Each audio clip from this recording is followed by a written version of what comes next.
김경래 최강시사 2부 시작하겠습니다.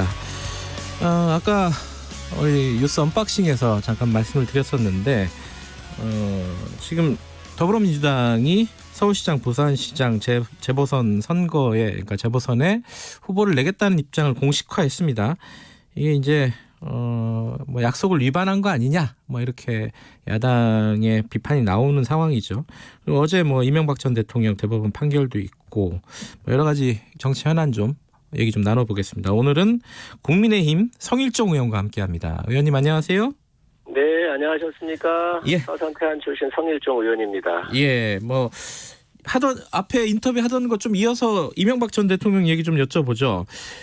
징역 17년 확정이 됐는데 이명박 전 대통령 측은 재판에 불복하는 듯한 입장을 밝혔습니다. 국민의힘 입장은 뭡니까 여기서?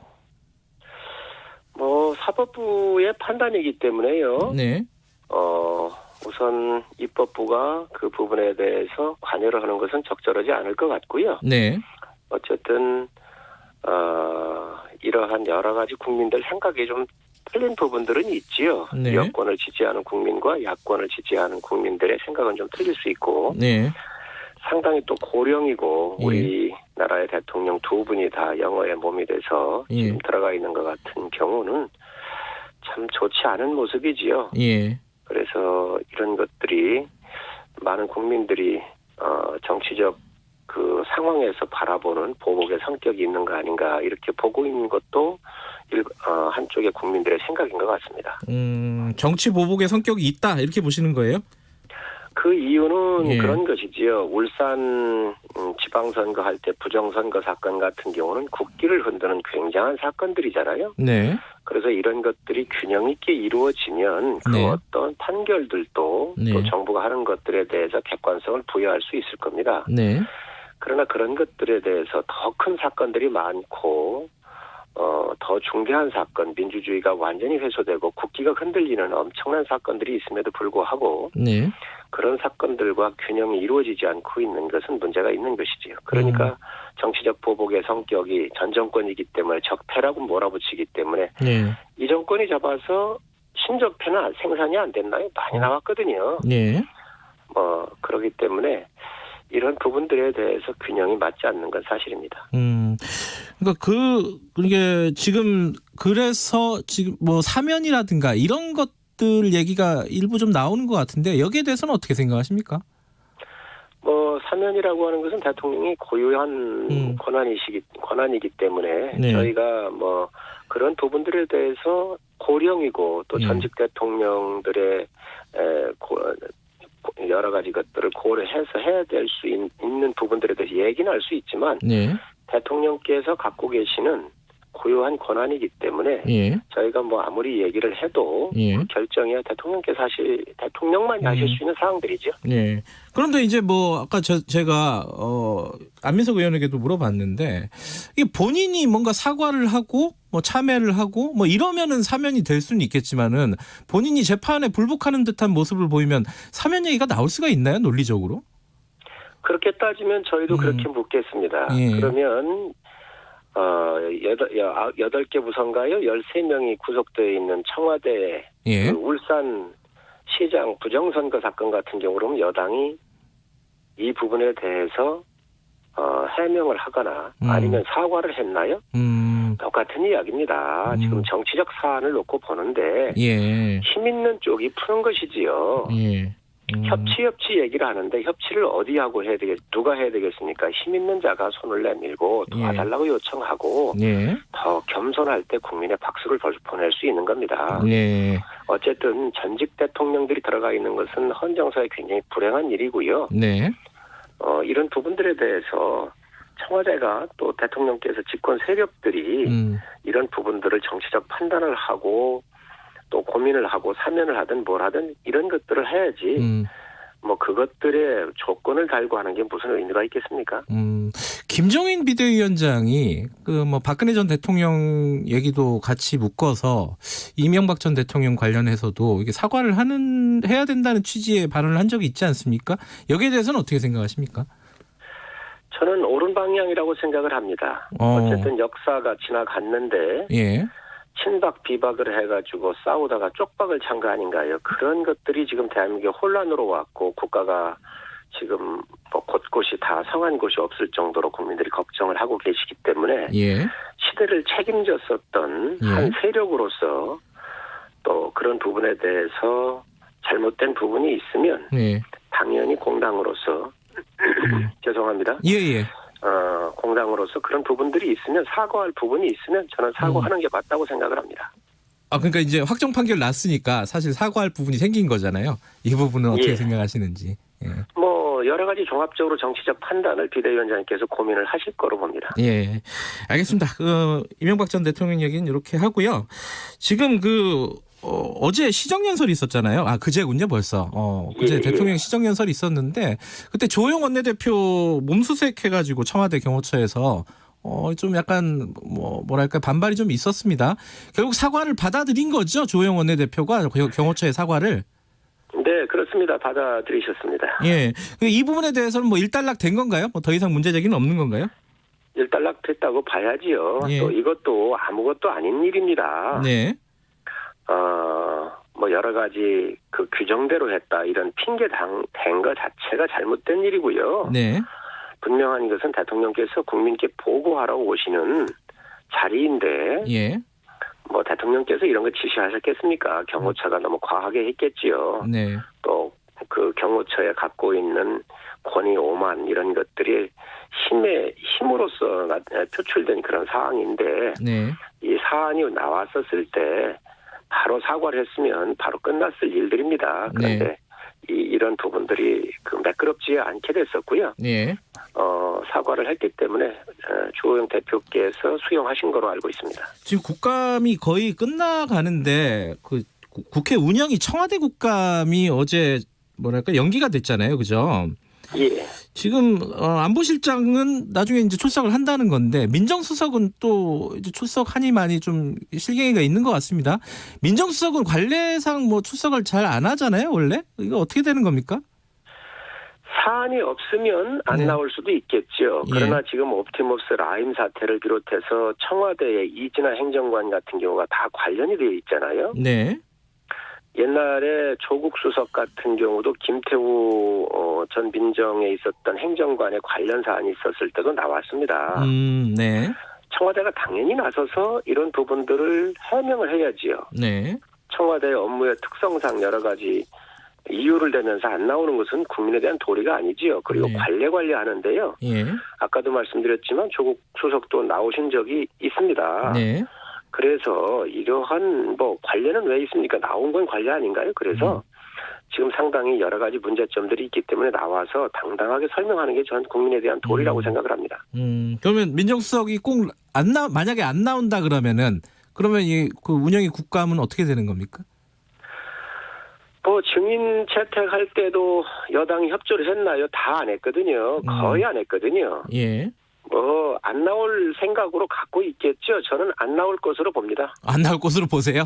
예, 그럴 것으로 봅니다. 그럼 뭐 보이콧하거나 뭐 이런 방향으로 가는 건가요?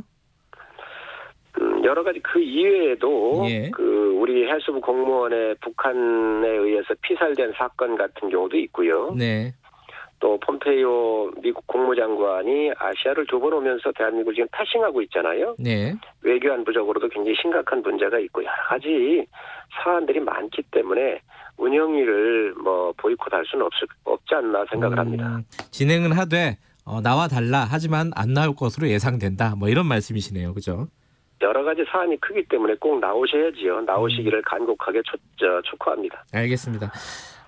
이 얘기가 사실 뭐 중심이 될 수도 있을 것 같은데 이제 어제 민주당에서 서울시장, 부산시장 선거에 후보를 내는 걸 공식화했습니다. 그리고 전당원 투표를 통해서 결정을 하겠다는 건데 이거 어떻게 보십니까? 뭐 야당으로서는 뭐 비판할 지점들이 좀 있을 것 같아요. 대국민 약속이잖아요. 한두 번도 한 게 아니잖아요. 네. 여성 친화 정당, 페미니즘 정당 하면서 이렇게 약속을 했었던 것들인데 박원순 시장과 오거돈 시장 이런 분들 다 성추문에 의해서 예. 정말로 국민들한테 큰 상처를 줬습니다. 네. 민주당이 도덕적 우위성을 가지고 늘 얘기를 했잖아요. 예. 당헌 당규에 명시되어 있는 게 문제가 아니라 예. 그보다 더 큰 도덕적 우위에 있다라고 얘기를 하면서 클래스가 다르다 민주당은 네. 안민석 의원이 얘기했지 않았습니까?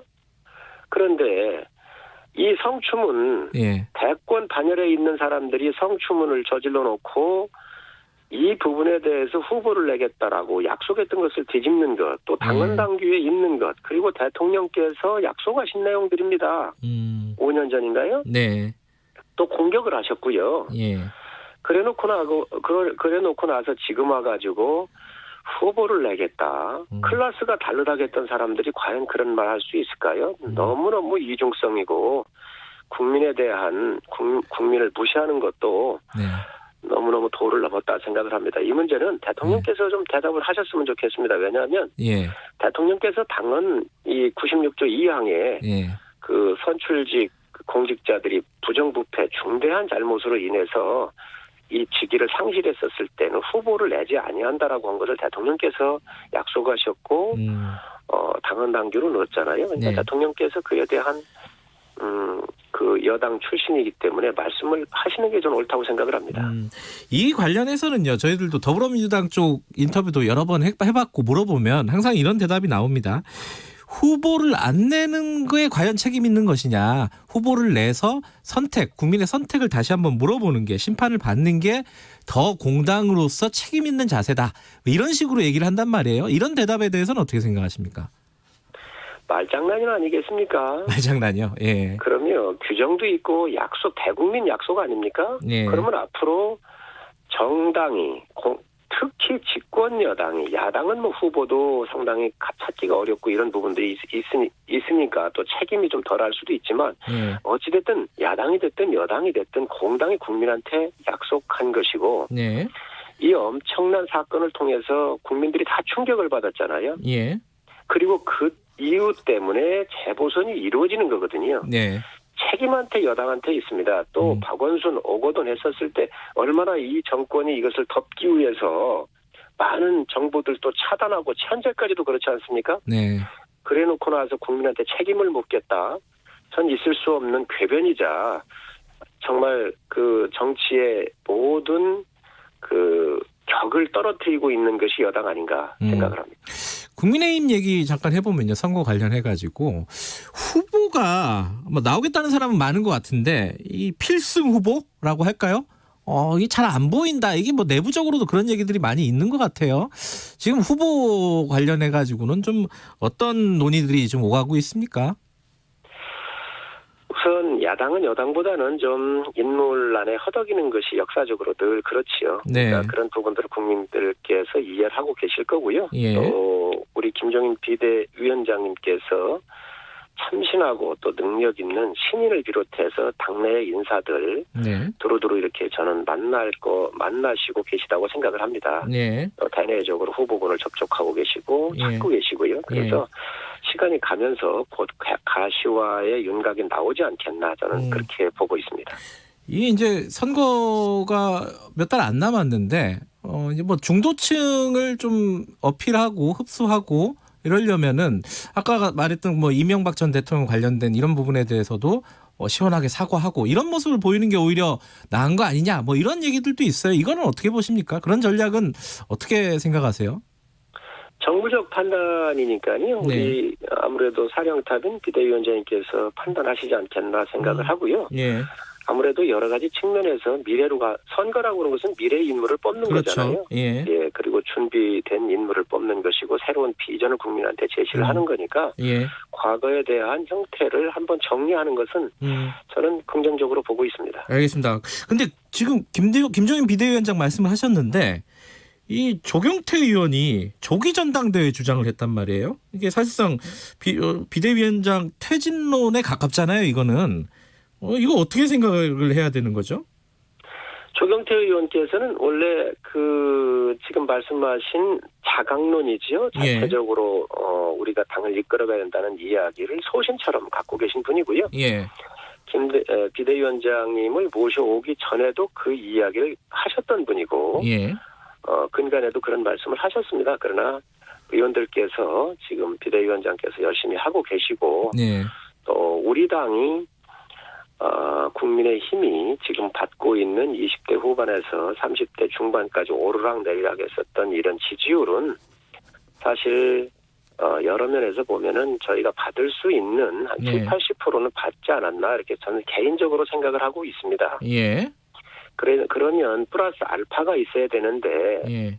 그 플러스 알파가 뭔가 예를 들면 서울시장 참신한 또 준비를 잘한 파괴력 있는 서울시장 후보 또 멀리 보면 대권 후보가 나와서 국민들한테 꿈과 희망을 이렇게 드리게 되면 플러스 알파가 붙겠지요. 그래서 그런 부분들에 대해서 우리 의원들도 많이 공감을 하고 있고요. 김종인 비대위원장 이야기가 나오긴 했지만 그것들이 다 이해는 다 됐습니다. 조기 전당대회라든가 뭐 재신임이라든가 뭐 이런 부분들은 필요 없다는 입장이신 거예요? 조기 전당대회를 한다 하더라도 내년도에 이제 그 재보선이 끝나면 4월달이 끝날 텐데요. 당겨봐야 한 2개월 이 정도 당길 거거든요. 그게 그렇게 당에 큰 효과가 있을까요? 그래서 어쨌든 짜여져 있는 정치 일정을 소화하는 게 순리라고 생각을 합니다. 알겠습니다. 아마 청취자분들도 이게 제일 궁금하신 것 같아요. 공수처 이게 어떻게 되는 건지 지금 추천위원을 추천했는데 여당에서는 이렇게 얘기하고 있습니다. 이게 비토를 위한 추천이라면은 좌시하지 않겠다. 이런 얘기를 했어요. 이거 어떻게 대응을 하실 생각이십니까? 청와대와 집권 여당은요. 공수처장이 저희는 검찰개혁을 반대하지 않습니다. 저희 찬성해야 되고 검찰 분명히 개혁을 해야 합니다. 그런 면에서 이 공수처가 갖고 있는 여러 독소 조항들 그리고 비대해진 권력, 이 비대해지기 때문에 권력을 운용함에 있어서 집권 세력의 비리나 이런 부분들을 덮고 나가기 위한 이 기구로 쓰여서는 안 된다는 거기 때문에 공수처장을 중립적이고 독립성을 지켜낼 수 있는 인물을 예를 들면 최재형 같은 이런 감사원장이요? 감사원장님 같은 분들의 독립성과 중립적인 인사를 먼저 천거하십시오. 그리고 여당이 이 방송을 국민들께서 많이 듣고 계신데 19년도 4월 23일 날 이해찬 대표께서 의원총회에서 이런 말씀을 하셨습니다. 공수처장의 임명권에 있어서 야당이 비토권을 갖는 합의 내용이라고 말씀을 하셨습니다. 19년 6월 19일 날 박주민 최고위원이 사개특위에서 뭐라고 그랬느냐. 야당 추천위원이 2명이기 때문에 비토권을 행사할 수 있다 그랬습니다. 야당한테 주는 것은 비토권을 갖기 위해서 중립적인 인사가 아니거나 독립성을 지켜낼 사람이 아니면 비토할 수 있는 권한을 야당한테 준 겁니다. 그런데 이거에 대해서 그러면 여당이 추천만 하면 야당이 무조건 거수기 노릇을 해야 합니까? 여당의 대표 최고위원이 야당에 주는 2명은 비토권을 갖고 있어서 행사할 수 있다라고 얘기했잖아요. 다른 의원들도 많이 했습니다. 박범계 의원 MBC 라디오에 나와가지고 야당이 반대하는 분이 공수처장으로 추천될 수가 없다라고 얘기를 했고 이상민 의원도 6월 19일 날 19년 야당의 비토권을 보장해 야당 마음에 들지 않는 분은 공수처장이 될 수 없다 그랬습니다. 다 적어놓으셨군요. 그렇습니다. 그렇게 해놓고 지금 나와가지고 이 야당 보고 무조건 비토권 행사하지 마라. 여당이 요구하는 걸 다 해라. 왜 출범을 늦추느냐 이런 것은 논리적으로 맞지가 않는 일입니다. 공수처는 여당의 말대로 검찰을 견제하기 위해서 한다고 한다면 국가의 100년대계의 큰 국가의 조직을 새로 만드는 거잖아요. 알겠습니다. 그래서 굉장히 신중한 문제입니다. 11월 중에 공수처 출범시켜야 된다는 게 여당의 입장인데 공수처법을 개정하고 이런 시도가 있으면은 야당은 어떻게 대응하실 겁니까? 이게 사실 별 방법이 없잖아요. 어떻게 보세요? 야당은 힘이 없지 않습니까? 그죠? 지금 여러 형태로 국민들께서 경험하고 계시고 또 야당은 수에서 야당 보고 야당이 제 역할을 못한다라고 많이 말씀하시는데 맞는 말씀입니다. 저희가 제대로 역할 못하는 것도 인정할 수밖에 없고요. 그러나 국회라고 하는 것이 수의 논리이기 때문에 저희가 모든 방법을 다 써서 최선을 다해보고 있지만 국민 마음에 들지 않는 것 또한 저희도 잘 알고 있습니다. 그렇지만 이 부분은 국민들께서 힘을 모아주시고 대한민국의 미래를 그려가는 큰 국가의 조직도가 새로 생기는 거기 때문에 잘못까지 않도록 국민들께서 응원을 해주셔야 합니다. 알겠습니다. 예, 여기까지 드려야 될 것 같습니다. 고맙습니다. 네, 감사합니다. 국민의힘 성일종 의원이었습니다.